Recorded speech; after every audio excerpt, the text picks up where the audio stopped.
Assalamualaikum warahmatullahi wabarakatuh. Semangat pagi anak-anak. Bagaimana kabarnya kalian hari ini? Mudah-mudahan senantiasa dalam keadaan sehat walafiat, tiada kurang suatu apapun. Alhamdulillah. Pertama-tama marilah kita panjatkan puji syukur kehadirat Allah Subhanahu wa taala karena atas limpahan rahmat, taufik dan hidayahnya pada kesempatan hari ini kita dapat melaksanakan pembelajaran pendidikan agama Islam dan budi pekerti dalam keadaan sehat walafiat tanpa kurang satu apapun. Kedua kalinya salat serta salam mudah-mudahan tercurah limpahkan tunjunan Nabi besar Nabi Muhammad Sallallahu Alaihi Wasallam yang telah menuntun kita dari zaman jahiliyah menuju zaman Islam.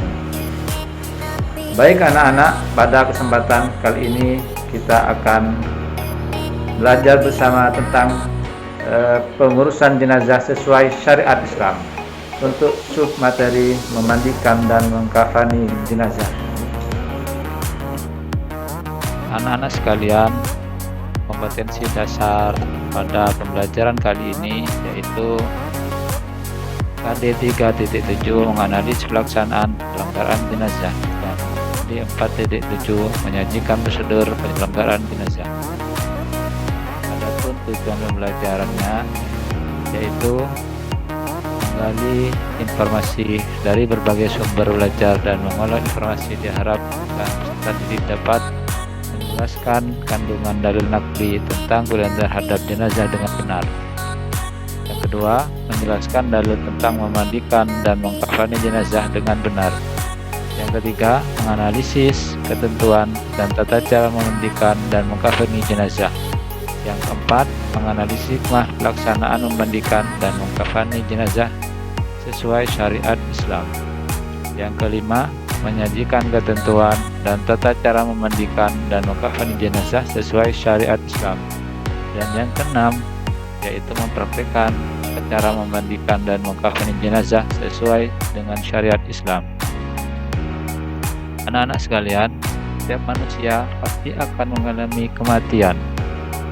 Sebagaimana firman Allah Subhanahu wa taala dalam surat Al-Imran ayat 185. A'udzubillahi minasyaitonirrajim. Kullu nafsin dha'iqatul maut. Setiap yang bernyawa akan merasakan kematian. Anak-anak sekalian, Islam sendiri menghormati manusia sejak masih hidup hingga kematiannya. Penghormatan itu diaplikasikan menjadi kewajiban bagi kaum muslim untuk melakukan perawatan jenazah apabila ada seorang muslim lain yang meninggal dunia. Nah, yang menjadi permasalahan sekarang adalah ada manusia satupun yang apabila mati kemudian berangkat sendiri menuju liang kuburnya. Oleh karena itu, jadi kewajiban bagi orang yang masih hidup, terutama bangsa yang ditinggalkannya, untuk mengurus jenazahnya, yaitu memandikan jenazah, mengkafani jenazah, menyolatkan jenazah, menguburkan jenazah. Anak-anak sekalian, hukum merawat jenazah adalah fardu kifayah. Artinya, jika sudah dilaksanakan oleh sebagian orang, maka sebagian lain sudah terbebas dari dosa. Akan tetapi, kalau tidak ada satu pun yang dilaksanakannya, maka semuanya akan berdosa. Untuk submateri selanjutnya yaitu memandikan jenazah. Anak-anak sekalian, dalam memandikan jenazah ada beberapa ketentuan yang harus kita lakukan, yaitu syarat jenazah dimandikan. Jenazah dimandikan bila yaitu didapati tubuhnya sebagian, biasanya menyalami kecelakaan. Jika ada lukanya, bersihkan dahulu jika memungkinkan. Yang kedua, jenazah bukan karena mati syahid, yaitu dalam mati perang melawan kafir. Yang kedua yaitu syarat orang yang memandikan. orang yang memandikan jenazah yaitu memenuhi beberapa syarat, yaitu yang pertama muslim, berakal dan baligh. Yang kedua, berniat memandikan jenazah. Yang ketiga, kepribadiannya jujur dan soleh. Yang keempat, terpercaya, amanah, dan mengetahui hukum memandikan mayat serta dapat menjaga aib jenazah. Yang nomor 5, jenis kelamin sama jenazah. Jika jenazah laki-laki dimandikan oleh laki-laki, dan jika jenazah perempuan maka dimandikan oleh perempuan, kecuali suami istri atau mahramnya. Anak-anak sekalian, berikut adalah tata cara memandikan jenazah. Yang pertama yaitu jenazah dimandikan di tempat yang tertutup. Yang kedua yaitu jenazah dibaringkan di tempat yang tinggi seperti di dipan atau meja dan lain-lainnya. Yang ketiga, jenazah ditutup dengan kain yang melindungi seluruh tubuhnya agar auratnya tidak terlihat oleh orang lain. Yang keempat, niat memandikan jenazah sambil menyiram air ke seluruh badan secara merata dari kepala sampai ke kaki. Dalam menyiramkan air ini disunahkan hitungannya ganjil atau mendahulukan anggota badan sebelah kanan. Yang kelima, bersihkan kotoran dan najis yang melekat pada anggota badan jenazah dengan sampo atau sabun. Yang keenam adalah keluarkan kotoran yang ada di dalam perut dengan cara menggunakan bagian bawah perut sambil diangkat sedikit bagian kepala dan badan. Yang ketujuh, bersihkan gigi, lubang hidung, lubang telinga, celah ketiaknya, celah jari tangan, dan rambut jenazah. Yang kedelapan, bersihkan jenazah sebagaimana wudhu akan sholat setelah semuanya bersih. Yang kesembilan adalah bilaslah dan siram tubuh jenazah dengan larutan kapur, parus, atau wangi-wangian.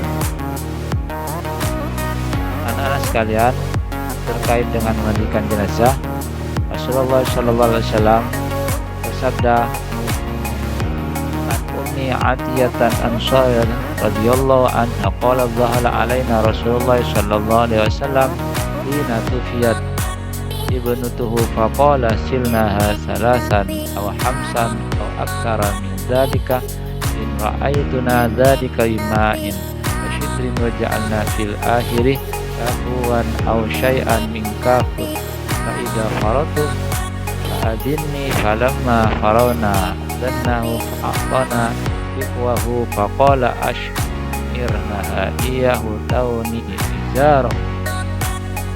Dari Ummu Atiyah, seorang wanita Ansar radhiyallahu anha berkata, Rasulullah SAW menemui kami saat kematian kami, lalu bersabda, "Mandikanlah dengan mengguyurkan air yang campur dengan daun bidara 3 kali, 5 kali atau lebih dari itu.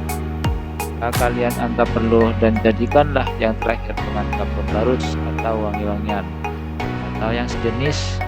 Bila kalian sudah selesai, beritahu aku ketika aku selesai, dan bila kalian telah beritahu aku ketika kamu telah selesai, kami beritahu beliau." Kemudian beliau memberikan kain beliau kepada kami, berkata, "Pakaianlah pakaian ini."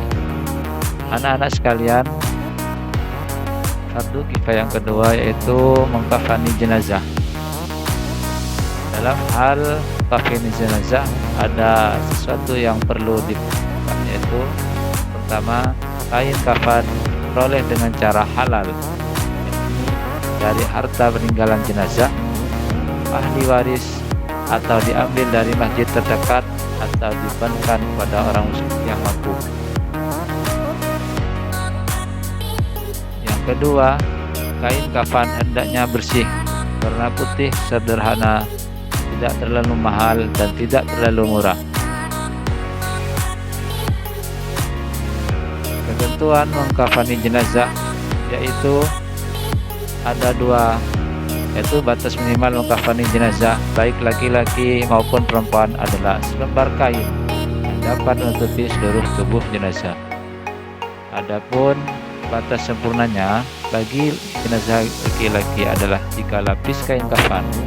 Bagi jenazah perempuan 5 lapis, terdiri 3 lapis kain kafan ditambah kerudung dan baju serta kurung.